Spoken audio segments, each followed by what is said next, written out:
Ya, sekali lagi shalom. Shalom. Terima kasih untuk kehadiran saudara-saudara di tempat ini. Jadi hari ini adalah, kalau saya hitung, maafkan kalau salah, hari ke-45 di mana saudara kita Bapak Parjono, Matius Parjono dipanggil Tuhan. Karena beliau meninggal tanggal 28 Juli. Ya, jadi sudah 1,5 bulan yang lalu. Dan hari ini kita mengenang kembali dan bersyukur untuk penyertaan Tuhan. Karena waktu beliau dipanggil Tuhan, ada kekhawatiran tentang adanya COVID ya, yang sempat dikhawatirkan keluarga juga tetangga. Tetapi puji Tuhan, semua berjalan dengan baik. Saya juga baik ya. Ya, Bu Harti, terus siapa lagi ya? Vero, Mas Firman yang juga ikut ya membantu acara pemakaman, dan yang lainnya mungkin ya saya lupa siapa aja yang waktu itu hadir ya, dan itu pun sehat. Ya, puji Tuhan ya. Dan saya yakin itu semua karena pertolongan Tuhan. Dan hari ini kita mau belajar dari satu perikop ya, Yohanes 2. Saya melanjutkan saja apa yang menjadi KPK ya, tema KPK. Yohanes pasal 2 ayat yang ke-13 sampai 25. Ya, 13 sampai 25. Tapi karena mempersingkat waktu, saya baca sampai ayat 19 saja ya. Yohanes 2 ayat 13 sampai 19. Judul perikop adalah Yesus menyucikan bait Allah. Ya. Ayat 13. Ketika hari raya Paskah orang Yahudi sudah dekat, Yesus berangkat ke Yerusalem. Dalam bait suci didapatinya pedagang-pedagang lembu, kambing, domba, dan merpati, dan penukar-penukar uang duduk di situ. Ia membuat cambuk dari tali, lalu mengusir mereka semua dari bait suci. Dengan semua kambing, domba, dan lembu mereka, uang penukar-penukar dihamburkannya ke tanah, dan meja-meja mereka dibalikkannya. Kepada pedagang-pedagang merpati, ia berkata, "Ambil semuanya ini dari sini, jangan kamu membuat rumah Bapakku menjadi tempat berjualan." Maka teringatlah murid-muridnya bahwa ada tertulis, "Cinta untuk rumahmu menghanguskan aku." Orang-orang Yahudi menantang Yesus. Katanya, "Tanda apakah dapat engkau tunjukkan kepada kami bahwa engkau berhak bertindak demikian?" Jawab Yesus kepada mereka, "Rombak bait Allah ini, dan dalam 3 hari aku akan mendirikannya kembali." Amin. Ini ayat menjadi favoritnya Mas Firman kalau panitia jualan. Ya. Nah, ini yang kita mau bahas, tentu tidak masalah jualannya. Karena itu kalau jualannya nanti Mas Firman yang khotbah ya, dia lebih paham tentang itu ya. Kita berbicara tentang bagaimana Tuhan Yesus dikatakan bahwa ayat yang ke-17, "Cinta untuk rumahmu menghanguskan aku." Apa sih artinya cinta untuk rumahmu, untuk rumah Tuhan menghanguskan aku, gitu ya. Tuhan Yesus ini bicara tentang menyucikan bait Allah. Dan saya yakin bukan secara kebetulan Rasul Yohanes menulis ini setelah kejadian di Kana. Betul ya?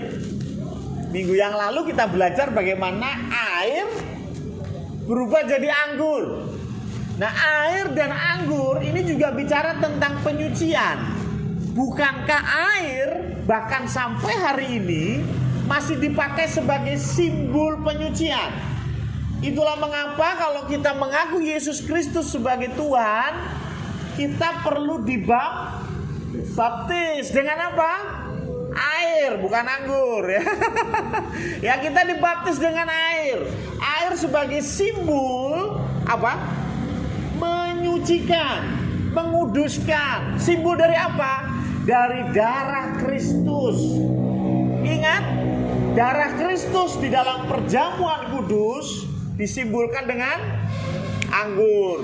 Jadi bicara Kana yang air jadi anggur itu bicara tentang menyucikan juga. Menyucikan. Yesus bicara bahwa dulu kamu disucikan dengan air, tetapi sekarang kamu disucikan dengan darah Kristus.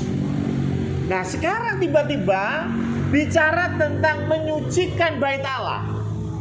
Perlu diketahui, Yohanes pasal 2 itu kejadiannya di Kapernaum, di Kana yang Galilea. Sedangkan Yohanes pasal 2 ayat 13 itu kejadiannya di bait Allah. Berarti di Yerusalem. Itu jauh banget. 150 km jauhnya. Ya, sini Jogja lah. Ya, tapi zaman itu 6 hari perjalanan. Tapi di sini cuma beda 1 ayat. Tiba-tiba Tuhan Yesus sudah ada di Yerusalem dan bicara hal yang sama, yaitu menyucikan, betul ya? Dan yang menarik, kalau kita bicara menyucikan, kita bicara tempat yang harus dicucikan, tempat yang harus dikuduskan. Biasanya kita berpikir kalau Yesus datang, yang pertama kali disucikan adalah tempat prostitusi, gitu ya. Yang pertama kali dikuduskan adalah itu loh, DPR yang banyak korupsinya. Itu loh orang-orang yang gak takut akan Tuhan, penjual narkoba, itu semua harus disucikan. Pertama kali kita harus sucikan itu. Tapi menarik, Tuhan Yesus pertama kali menyucikan apa? Bait Allah. Terkadang kita bahkan lupa menyucikan bait Allah. Kita sibuk ngurusin menyucikan yang lain, menyucikan orang yang menurut kita berdosa. Kamu bertobat dong, kamu bertobat dong, kamu bertobat dong. Kita lupa, ingat, bait Allah itu siapa sih? Kita lupa menyucikan diri kita sendiri. Kita sibuk sama dosanya orang lain, kita sibuk menyalahkan orang lain, kita sibuk menyesatkan orang lain. Bahkan beberapa minggu yang lalu ada kerusuhan di Sintang, Kalimantan Barat. Masjid Ahmadiyah dibakar. Kenapa? Karena menurut mereka itu sesat. Betul ya? Tapi menarik, beberapa waktu kemudian Menteri Agama kita mengutip dari kisah Injil tentang kasih, hukum kasih. Kasihilah Tuhan Allahmu dengan segenap hatimu. Tapi yang tidak kalah dari itu, yang sama dengan itu, kasihilah sesamamu. Ini menyinggung apa yang terjadi di Kalimantan.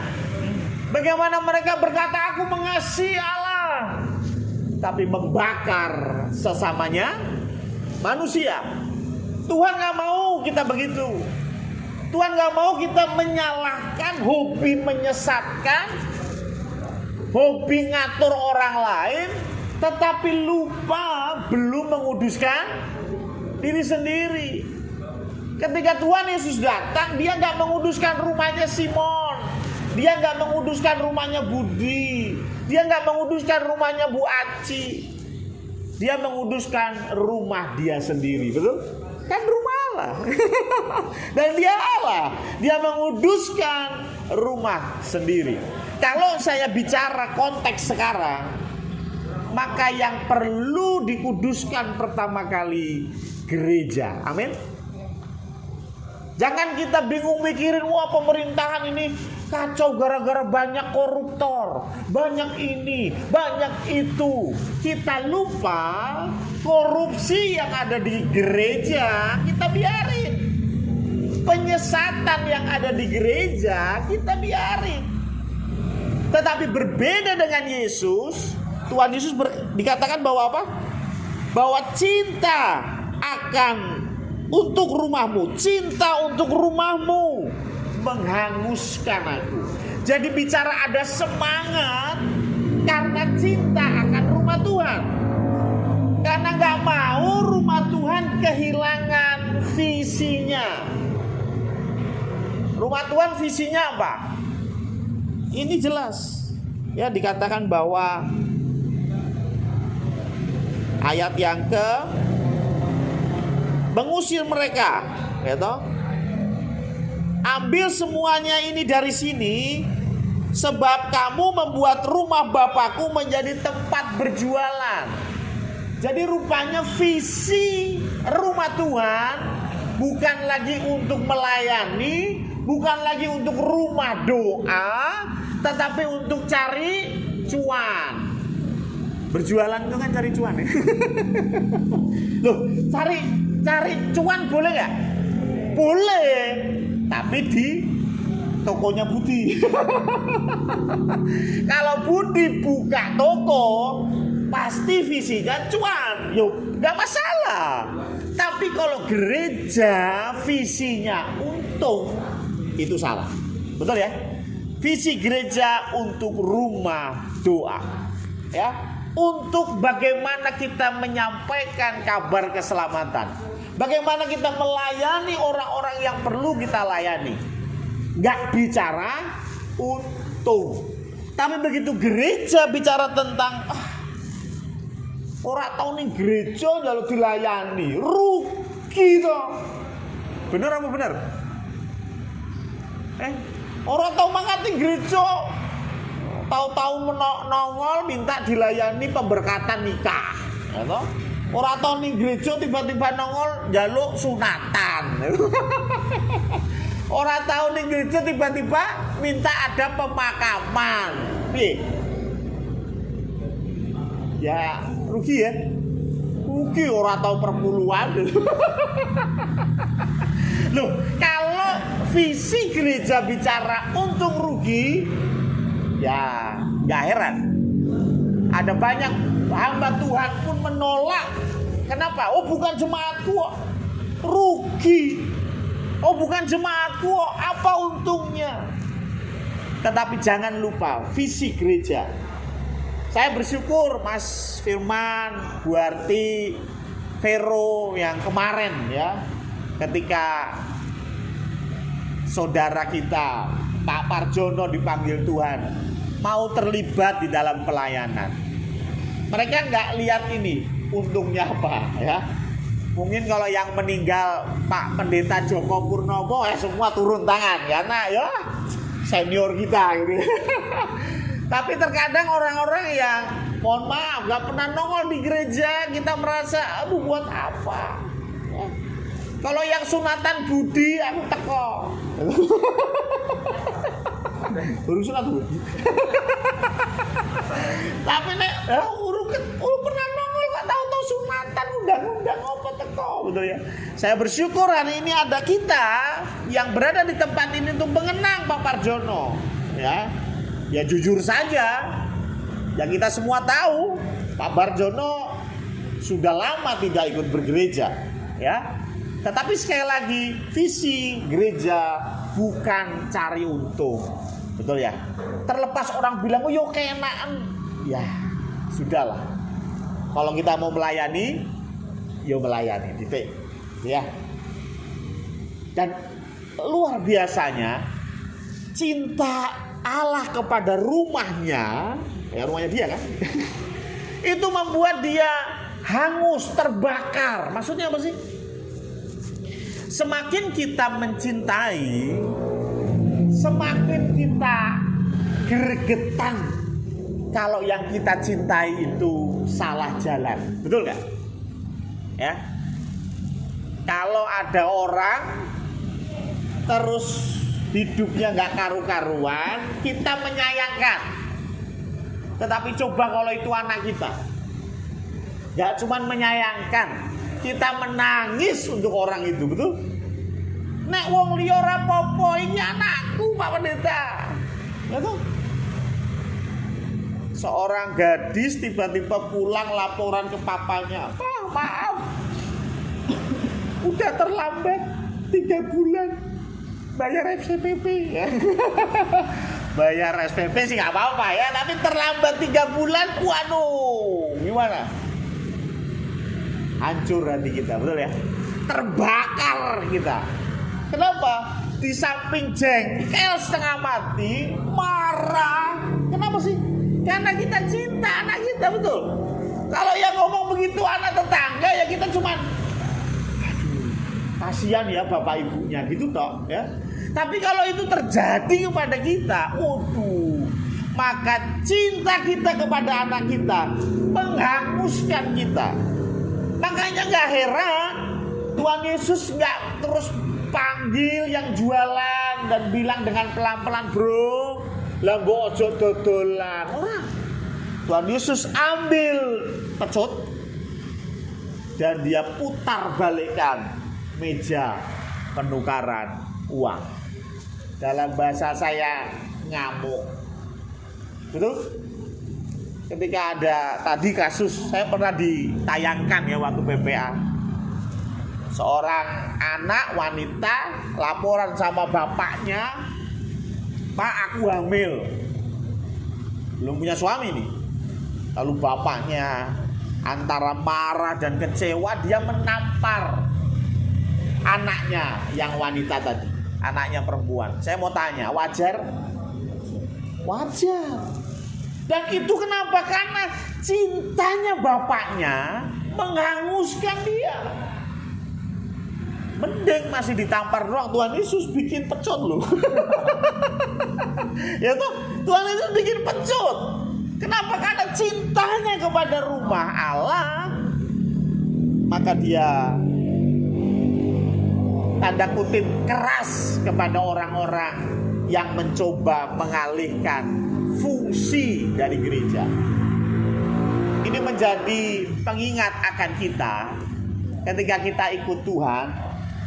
Kalau kita memang mengasihi Dia, mengasihi Allah, kalau kita bertobat kepada Allah, yang jadi fokus kita yang pertama bukan dosa orang lain, tetapi dosa kita. Betul ya?